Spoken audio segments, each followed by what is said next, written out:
Hey guys, it's Scott with Scotty B Cards, and in this video I want to talk about why a rare card is not always a valuable card. A rare card is not always going to be the card you want to buy. And that may be counterintuitive because I always preach buy the more scarce card, but that does not always mean it is the correct option. I'm going to break it down in this video, what card you should be targeting and why rarity is not always the main driver, but what is popular can be a very important buying aspect. Make sure you hit that subscribe button so you don't miss anything because we post 2 to 3 times every week exclusively about baseball card content. Okay, so let's just jump right into it. So the right parallel can make or break your sports card collecting. And the reason I say that is I want to look at a few different colors. I know these grades aren't the same, but just stick with me. It'll make sense. Over here, you have a gold PSA 10. Gold is out of the year it was printed. So for this, it was 2019. Makes sense. They're extremely hard to find, even though that sounds high. My wife still gives me a hard time when I say that that's rare because she says there's 2,000 of them, but that is rare, especially in good condition. They're extremely hard to grade. But over here on the right, you see a Father's Day blue out of 50. It's like literally number 250 of them sells for less. I understand it's not as good of a grade. We also have a Mother's Day pink that is a 9. It's also numbered to 50. That's also less. You could offer probably $1,300 and get that card. But if you go down here, you'll see there's still 264 PSA 10s that are in the gold right here. There's not only 50 of them like over here. So you'd expect these cards numbered to 50 to be worth more than the cards that are numbered to 2019 or 264 PSA 10s. That's just kind of what you would think, but that's not how the way the market works. And so there's a buying opportunity here, but there's also something you need to pay attention to. There's a real risk that these non-favorite color parallels of these cards aren't going to be worth as much as the favorite colored parallels like the golds, the blacks, the camos, the Independence Days, even though they're much more rare. There's literally, 40 times less of both of these than one of the golds out of 2019, but that's not quite how it all works. And just to give another example, here's a vintage stock. These are all the same grade. They're all BGS 95, sold within a few weeks of each other. This is numbered to 99. It just has a little vintage stock logo. It's the old Topps logo. And the front of the card is actually similar to an older Topps card, and it's just a different version, different type of stock. Why it's called vintage stock.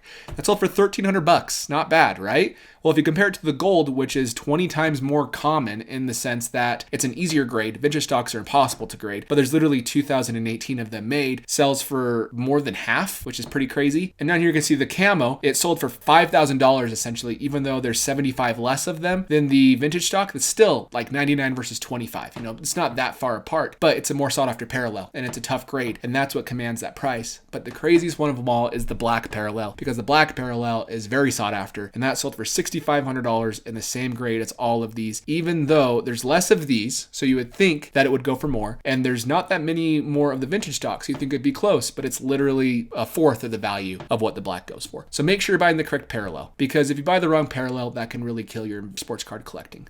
The next thing is the wrong set can be a killer, and I want to talk about the way cards appreciate. Usually it's based off of hype, so if a player's playing well, people get excited and their card values go up, or if people are speculating, let's say Vegas odds say Mike Trout's going to win the MVP this year, so his cards go up as people start buying those cards and people want to get in on Mike Trout. That's kind of how cards go up, and once one player goes up, usually, rising tides raise all boats. It's the same thing even with sets like these. These are all gold parallels from different Chromium products released in 2019 of Fernando Tatis Jr. These are all relatively close. I couldn't find really good sales data, so it's within the last 2 to 3 months, just because gold refractors don't sell very often. All of these are on auction except for this one. This one was at $1,800 and it dropped periodically every week until it sold at this price. So it's basically an auction because it was a really viewed card. But if you look over here, you'll see the PSA 10 Topps Chrome is king. This is a variation from the complete set, I believe, but it sold for $4,000. Here is his regular Topps Chrome Gold Wave refractor. I want to emphasize gold waves do not sell for nearly as close as gold refractors because gold waves were introduced into Topps Chrome later in the life of the product, years and years later. And because of that, they don't have as much of a premium. But even though this is a PSA 9 of a not as popular gold refractor, it still sells for more than a PSA 10 of a Bowman's Best Gold. And then you have a near mint plus, meaning it's probably a PSA 8 or 9 at best, of a raw Bowman Chrome, which is a very good product, which I would put above Bowman's Best, sold for $916. And then you see Topps Finest lags way behind. It's in a not fan favorite SGC grade. Not saying I don't hate SGC, but it doesn't sell for as much as PSA 10s, but it still only went for $525 in auction.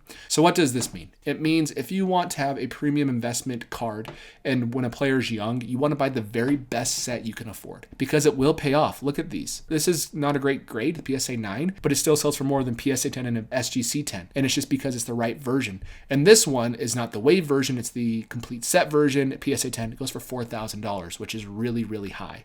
To break that down even more, here is the correct brands I would recommend. I use Shohei Ohtani to show this. Not all brands are created equal. I've hit that pretty hard already. Topps Gallery does not sell as well as Topps Chrome Sapphire. Topps Fire is not the same as Bowman Chrome. Even though they're all fun and they have their place in the hobby, Big League will never compete with Topps Finest. It's just kind of how things are because there's kind of a order. I make my the rookie card rankings with pyramids that show where they're at. I should do one with the brands just because it's so confusing for people who are new to the hobby. But I would recommend if you're going to be buying, buy Topps Flagship. That's Topps Series 1, Topps Series 2, and Topps Update. Buy Topps Chrome. Over here you have Topps Chrome. Buy Topps Chrome Sapphire right here. I'll go in order though. Topps Heritage is the next one to recommend. It's popular. It repeats from the 50-year-ago design. Then you have Bowman Chrome, which is a really good set. Those cards are usually really short printed for rookies. Then I'd recommend buying Topps Finest as a sleeper pick and Bowman's Best as a sleeper pick.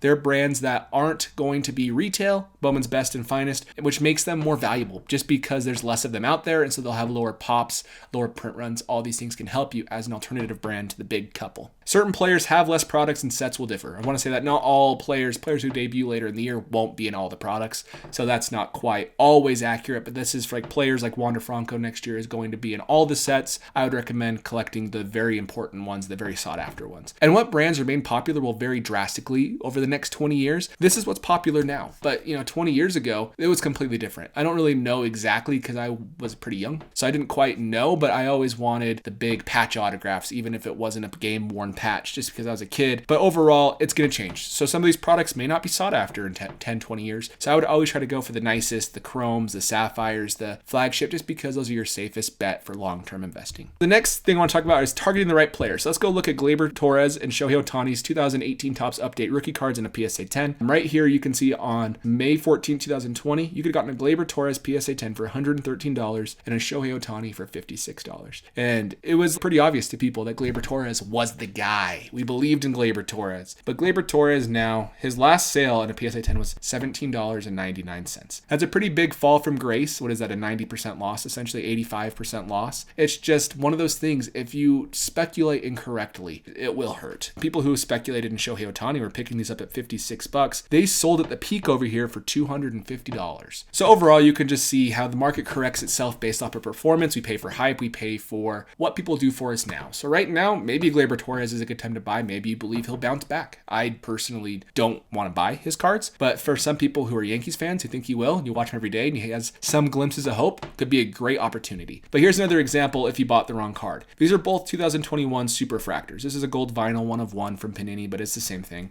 This is a Gleyber Torres Superfractor autograph from 2021. The Shohei Ohtani sold for $2,400 and the Gleyber Torres sold for $270.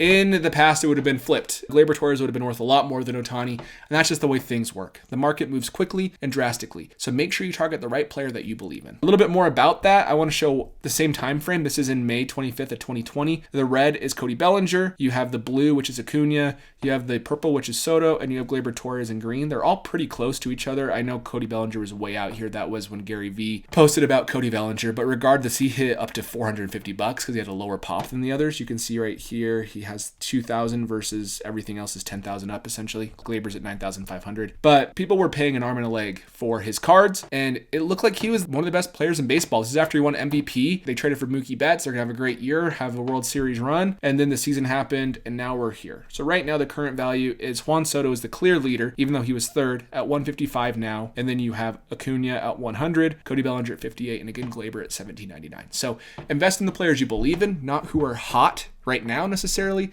because it could pay off for you. Things change very drastically, even though in the time it may feel one player is the best buy for the future. If it's not what you believe in, then it could be different. Here's just the graph itself, so you can see a little bit closer up without having the May 25th thing over it. That would have been right around here. So you can see they're all pretty close, but lots of ups and downs. And the last thing I want to point out is a low numbered parallel isn't always the most valuable. And I will show this point with a 1 of 1. 1 of 1s are not as rare as refractors you think. And the reason I say that is because back in the mid 2000s, let's say 2005, you had Topps Chrome. In Topps Chrome, you had a superfractor of a player that was a 1/1. And they were hard to find. They're still hard to find. A Zach Greinke superfractor from 2005 sold for, I think, $2,500. But nowadays, superfractors are kind of a dime a dozen just because they're in a lot of products. Here's 4 Topps Chrome products. You have Topps Chrome superfractor, Topps Chrome Sapphire superfractor, Topps Chrome Ben Baller superfractor. You have how you pronounce this. I'm sorry. I'm not going to try, but Topps Chrome Sapphire, another 1/1. And you have Topps Chrome Black superfractor. So these are all Topps Chrome products, and there's just more superfractors being introduced. Other products that have superfractors in them, this like really pretty gold, bubbly swirl